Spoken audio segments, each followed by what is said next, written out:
예수님께서 필설로 다할 수 없는 이 참혹한 이 고난을 당하신 것은 저와 여러분의 당할 징계와 저주를 벗어내기 위한 것이었습니다. 믿으시면 아멘 합시다. 그래서 우리는 back to the cross, 십자가로 돌아가야 됩니다. 이것은 back to start, 처음으로 가는 것입니다. back to the basic, 근본으로 돌아가는 것입니다. 우리가 영적으로 지방 덩어리가 덕지덕지 붙어서 이걸 뜯어낼 수 있는 방법은 다시 십자가로 돌아가는 거예요. 그래서 고난 주간 우리가 금식하는 것은, 금식과 기도에 이런 이유가 나갈 수 없다라고 하는 것은, 금식은 내 몸이 근본 다시 시작으로 가보겠다는 거예요. 그래서 며칠을 먹지 않고 나면 내 몸이 완전히 시작으로 돌아갑니다. 시스템이 포맷돼 버려요. 그래서 여러 가지 그 질병들이 금식하면 낫는 게 그런 이유입니다. 그냥 금식만 해도 나아요. 짐승들은 병이 걸리면 금식해 버립니다. 딱 웅크리고 앉아서 굶어요. 그러면 시스템이 포맷되면서 건강이 회복되는 거예요. 그래서 우리 샤론이가 어제 막 그래프를 그리더라고요. 새벽 예배, 그 다음에 미디어 금식. 지 나름대로는 뭔가 시스템을 회복시켜 보려고 하는 거예요.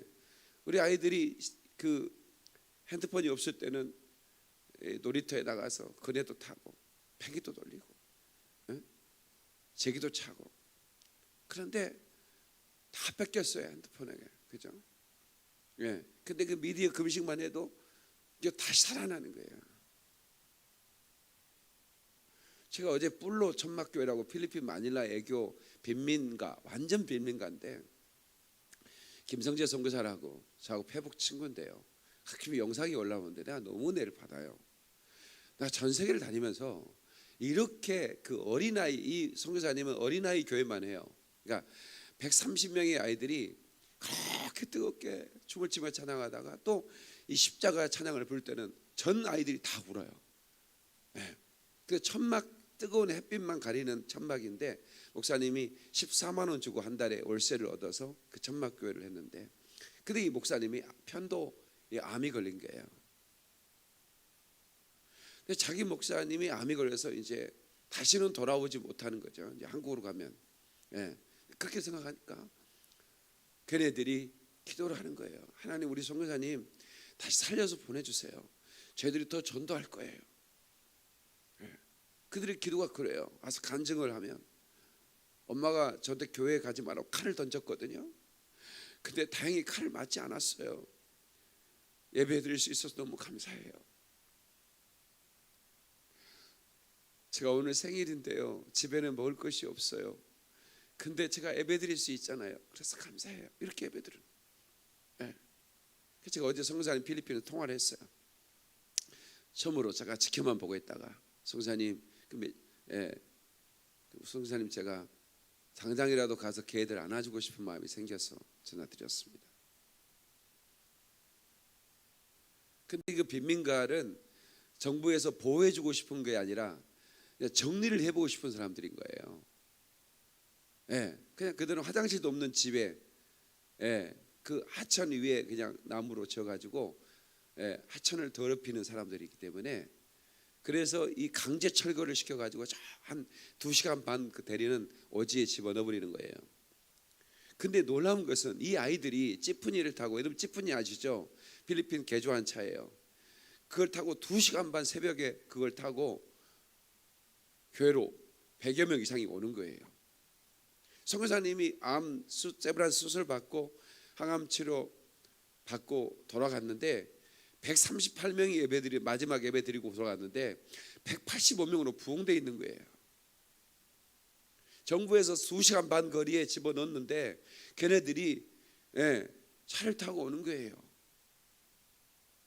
그래서 선교사님이 위험할까 봐서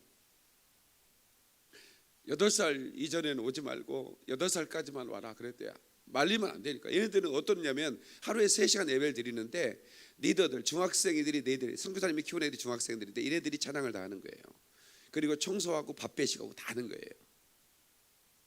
근데 하루는 너무 더워가지고 선생님이 2시간 만에 예배를 끝냈대요. 그 목사님이 오늘은 2시간 만에.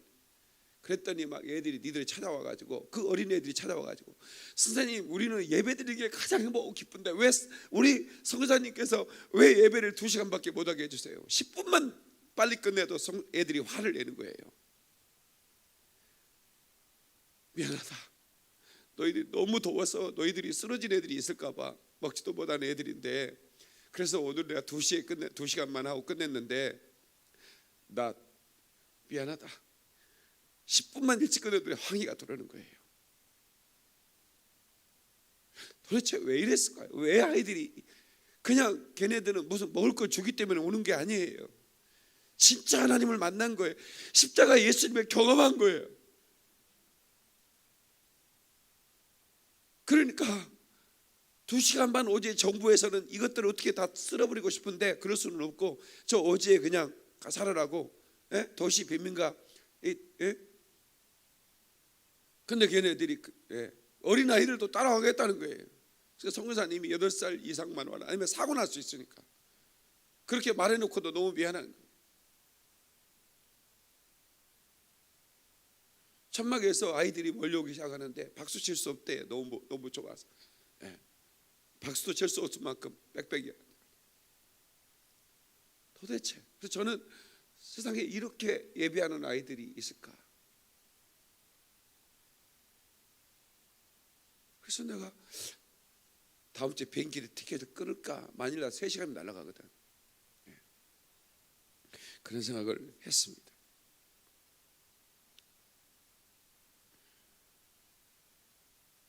성도 여러분, 과연 우리는 정말 예배자입니까? 그 십자가를 경험한 사람들이 드리는 예배는 우리 교회는 다른 교회보다 예배가 좀 깁니다. 물론 우리 예배는 길다고 항의한 사람이 없습니다. 속으로 하는지는 모르겠지만 모든 교회가 11시에 시작해서 12시에 땡 하면 끝납니다. 만약에 10분만 늦으면 당장 항의가 들어옵니다. 그리고 그 목사님 얼마 못 가서 사임합니다. 되게 그렇습니다. 거의 대부분 그렇습니다. 그리고 밥은 2시간 먹습니다.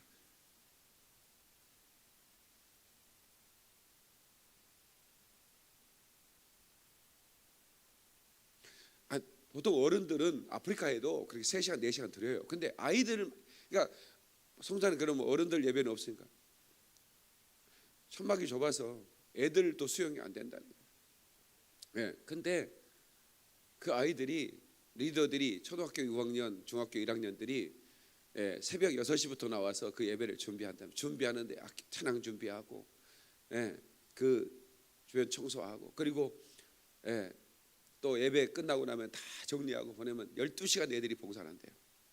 근데 그 애들이 초등학교 고학년들이에요. 중학교 1, 2학년들이고.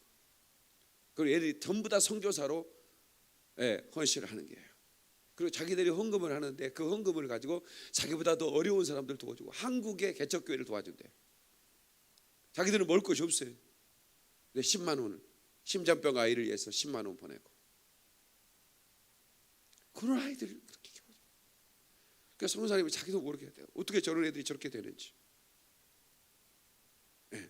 자기가 없으면 더 부흥이 됐더라는 거예요.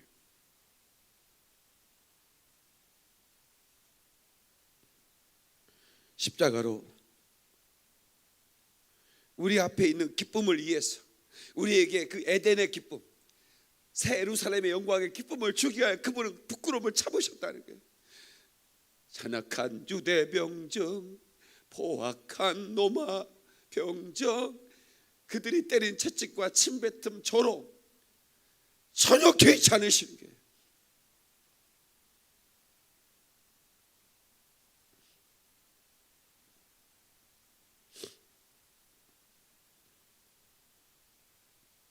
지난주 주일날 오셨던 노록수 선교사님, 자기 엄마가 시집 갔더니 2집 살려먹고 있더래. 자기 남편이. 참다가 그냥 애들 데리고 나왔대. 예, 그렇게 해서 자기 엄마도 무식하고 배운 적이 없고, 예, 그 자기 형은 도둑놈이고 맨날 도둑질해가지고 경찰서 끌려가고. 예. 그런데 미션 스쿨 가서 자기 10살까지 학교를 안 갔대. 노릇 선교사님. 그 이장님이 그러더래. 너는 왜 학교 안 가냐? 우리는 돈이 없어서 학교 안 가요. 학교 무료인데 왜 안 가대? 무료인지 몰랐대. 엄마가 무식해가지고. 지난주에 오셨던 노릇 선교사님 말이에요. 그 10살에 이장님이 보내주고 학교를 갔대요. 무료라고 해서. 그 중학교도 안 가려고 했는데 또 공부 잘한다고 1, 2등 했으니까. 서울대 다녔잖아요. 그분이 서울대까지 갔거든. 목사가 된 신학대학에 갔다고 막 형이 결혼식장에 깸팡을 쳐가지고 막 난리를 쳐버렸대요. 형이 와가지고 그 도둑놈 형이. 근데 그 도둑놈 형이 십자가를 만나가지고 안수집사가 됐어요. 그래서 하루 노릇성사 지금 유명하잖아요. 강의하면 많은 사람이 몰려오고. 근데 한 번은 자기 동생의 선교사 강의를 듣고 그 이제 엘리베이터로 타는데 막 그 동생의 발을 붙잡고 막 펑펑 울더라는 거예요. 미안해 동생, 내가 몰라서 그랬어. 이렇게 좋으신 하나님이 살아계신 걸 내가 몰랐잖아. 그래서 내가 깽판쳤지. 아우 미안해.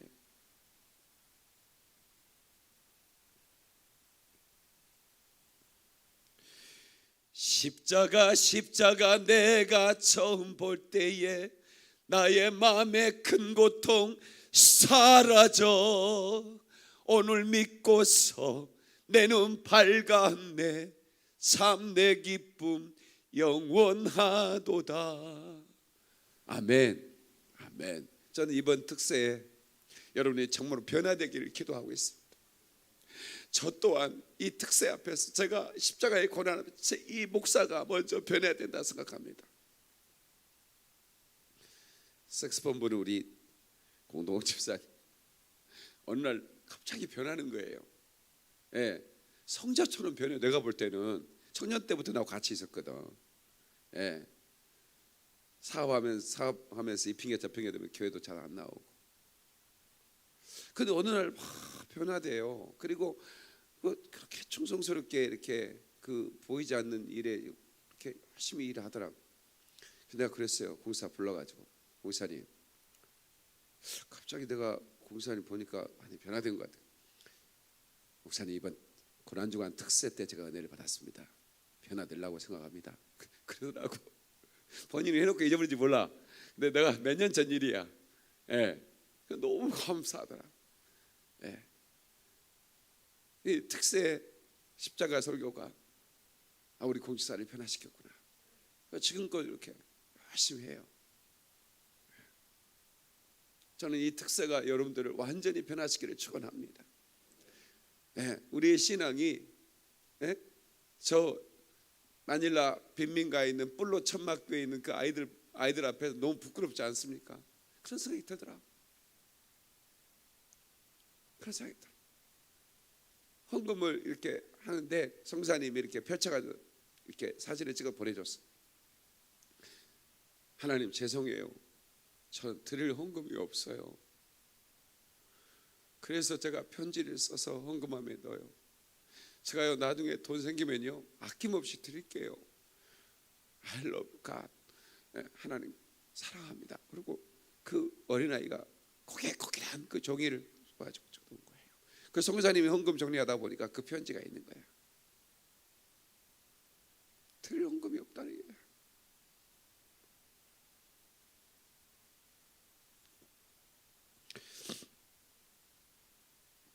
예수의 피는 우리의 멸망과 죄를 정결시키는 겁니다. 아멘 합시다. 그 피로 우리의 죄가 정결됐다고 믿으신 분 아멘 하십시다. 여러분, 성난 군중들, 예수에게 돌을 던지는 사람들, 침 뱉은 사람들, 그가 누굽니까?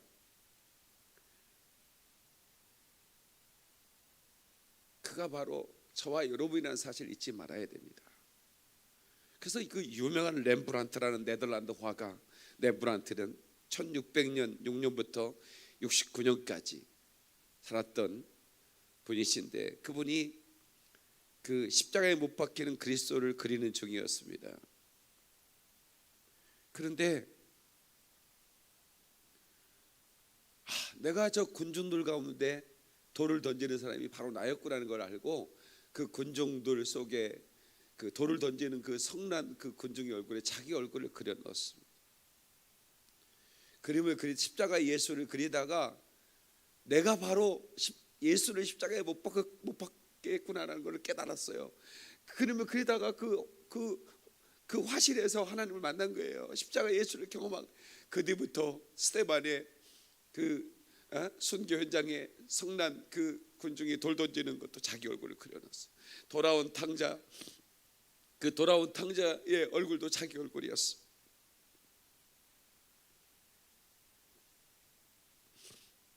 그때 나이가 27세. 17세기 무렵에 대부분 사람들이 성경에 관심을 두지 않은 때였습니다. 오직 렘브란트만 1400점의 이 성화를 그리면서 그 죄인은 바로 자기였다라고 자기 얼굴을 그려놓았다.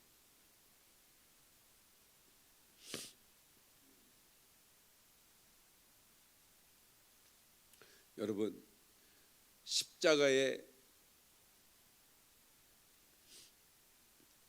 그 예수님을 채찍으로 때린 그 로마의 군병이 바로 나였다는 걸 깨닫는 순간에 우리는 진짜 스타트로 돌아가는 것입니다. 그리고 그 십자가 앞에서 우리가 회개하고, 그리고 참으로 나는 절망적인 인간이었다, 단 하나 일의 소망도 없는 절망적인 인간인 나를 하나님이 그 십자가의 피로 도말하시고 모든 지옥의 형벌과 저주와 모든 어둠을 다 제거하시고 나에게 빛을 던져주셨다. 그러니 나는 이제 내 평생 예배자로 살 뿐만 아니라 이 십자가의 피를 증거하는 증인으로 사는 것이다. 이것을 깨닫고 우리는 십자가를 지고 주님을 따라야 합니다. 여러분, 중들도 십자가 진다고 그러더라. 하움사에서 눈이 많이 내렸는데 마당을 치어야 불자들이 올 거 아닙니까? 보살들이. 그래서 스님들이 이제 회의를 했는데 서로 안 치우려고 그래요. 자기는 무슨 목탁 때리는 당번이라나 어쩌나. 그런데 한 스님이 딱 나타나서 고마해라, 내가 십자가 질 거마, 이러더라는 거야. 그래가지고 그 스님이 그냥 십자가를 진다고 목사님 눈치다가 예수 만났대야. 내가 지어낸 얘기입니다. 또 하나 얘기해 드릴까? 아니, 그랜드 캐년을 이렇게 이제 그랜드 캐년이 근연도 캐년이다 막 할머니들이 그러다고 그래. 그 발음을 잘 못해 갖고 나 근연도 캐년 가네 이랬다는 거예요, 할머니가. 권사님인데. 그래가지고 이제 벅차가지고 미국의 그 캘리포니아의 그랜드 캐년 그런데 간다고 이제 자랑하고 갔는데, 그래도 이제 계곡에 이렇게 좀 더 무리해서 이렇게 좀 더 깊은 곳에 이렇게 구경한다고. 갑자기 비가 내려갔고 계곡이 막 차니까 막 이게 2급해서 헬기가 동원됐어요. 근데 이거는 딱 10명만 그 헬기 줄을 잡을 수 있어요. 근데 11명이 딱 잡은 거예요. 그리고 헬기는 이동되는데 헬기가 막 정신이 없어요. 그래서 위에서 마이크 기장이 그런 거예요. 한 명은 내리셔야 됩니다. 한 명은 내리셔야 됩니다. 안 그러면 다 함께 죽는다 이거야. 그때 우리 권사님 그년도 개년 왔던 그 권사님이, 여러분 나는 죽어도 천국 가는 사람이니 내가 내리겠습니다. 그랬는데 말입니다. 갑자기 말입니다. 좋아가지고 박수를 다 치는 바람에 열명이 떨어져 버렸대야. 권사님만 살아서 왔어요. 그년도 개년에서. 이것도 내가 전한 얘기. 나는 잘 전해 얘기를. 십자가는 말입니다. 내가 죽겠다는 거예요. 근데 죽는 게 아닙니다. 내가 진짜 사는 것입니다. 다시 십자가는 내가 죽는 것이 아니라 진짜 내가 사는 것이다. 할렐루야! 박수로 영광. 그래 할렐루야. 할렐루야. 여러분 프로그램이나 시스템이 없어서 교회가 안 되는 게 아닙니다. 십자가의 복음이 없어서 안 되는 거예요. 그리고 사람을 많이 모았다고 해서 그게 교회가 부흥된 게 아니에요. 진짜 십자가를 체험한 사람들이 모여야 그게 교회가 부흥인 것이지. 그렇지 않습니까, 여러분? 그러니 이 고난주간 특세를 통해서 우리가 진짜 변화되어야 되고, 내가 살기 위하여 내가 죽어야 되는 겁니다. 십자가를 져야 되는 것입니다. 십자가를 지고 나가면 우리는 사는 거예요. 그래서 예수님이 십자가를 지고 나를 따르라고 하시는 거예요. 나를 살리기 위해서, 나를 그 기쁨의 에덴을 회복시키기 위해서 부끄러움을 개의치 않고 십자가를 지었던 그분이 왜 나에게 그 부끄러운 십자가를 지라고 말씀하실까요? 자기 십자가에 있다는 거예요. 그 십자가 지고 따르라는 거예요. 진정으로 내가 너를 위해 십자가를 졌다고 믿는다면 너도 네 십자가 지고 나를 따르라는 거예요. 그게 살 길이라는 거예요. 그럼 여러분, 우리가 이 말씀을 믿고 이 고난주간 특수를 통해서 back to start, back to the cross, back to the basic으로 갑시다. 할렐루야. 하나님께 박수 영광. 두 손 번쩍 들고 주여 삼창합니다. 주여, 주여, 주여. 살아계신 하나님 아버지 감사합니다.